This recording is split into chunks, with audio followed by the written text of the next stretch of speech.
Our verse for today is from Mark chapter 12 verse 24, and it reads, Jesus said to them, Is not this why you are mistaken, not knowing neither the scriptures nor the power of God? This verse comes from the response of Jesus to the Sadducees, who, not believing in the resurrection, tried to ridicule it by imagining a scenario of 7 brothers getting married to the same woman in accordance with the law of Moses on levirate marriage, which requires that if a man dies and leaves his wife childless, his brother is to take her as wife and beget a child for him. See Deuteronomy chapter 25 verses 5 to 10. To ridicule the doctrine of the resurrection, the Sadducees imagined this scenario of 7 brothers getting married to the woman and all dying, leaving her childless. So they asked, whose wife will she be at the resurrection if all 7 brothers and the woman will be alive again in accordance with the logic of the resurrection?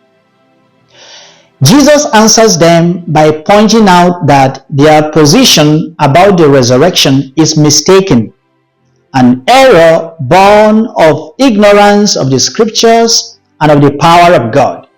As we read in our verse for the day, is not this why you are mistaken, not knowing either the scriptures nor the power of God? Thus, Jesus makes clear that the doctrine of the resurrection is both testified in the scriptures and is consistent with the understanding of God as all-powerful and all-able.